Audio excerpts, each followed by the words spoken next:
Hello Freya，我哋試下呢三個字啦噃，呢三個字好好玩嘅。咁啊，第一個咧大家都識噶啦，我哋逐個 IPA 試下先好冇？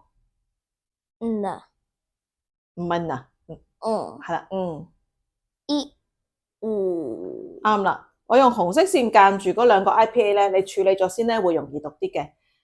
咁啊，呢兩個 E 加埋 U 夾埋會係咩咧？ U，係啦，U。好啦，再夾埋前邊嗰個鼻音咧。New，啱啦，好啦，下邊嗰個嗱，上邊嗰個 NEW 就係 new，咁下邊嗰個 SEW 會唔會係 shoe？ No，開估啊！哇，呢個好簡單啦，呢個咧後邊嗰個係個雙母音，示範咗先好冇O，係啦，O，咁夾埋前面個 So，係啦 ，so，咁啊大家睇到啦，英文字嘅串法同個發音咧，有時真係冇乜關係㗎。所以上邊嗰個係 NEW， 下邊嗰個 SEW， 雖然後邊都係 EW， 但係佢個後邊嗰個音完全唔同嘅。好啦，第三個係 SEWAGE， 咁會唔會係讀 sewage 咧 No，開估啊！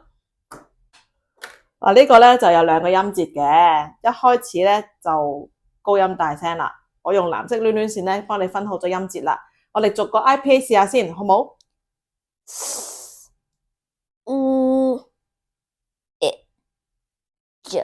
係啦，咁夾埋咧 Switch，係啦，呢個 SEW 今次咧唔係讀 so 啊，係讀 su。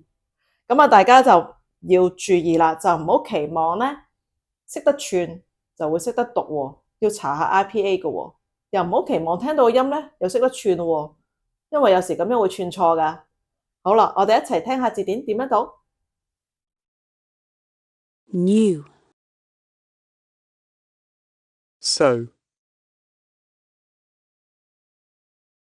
sewage.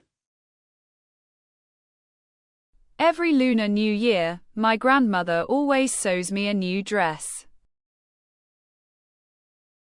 每逢農曆新年，祖母總會為我縫一件新的裙子。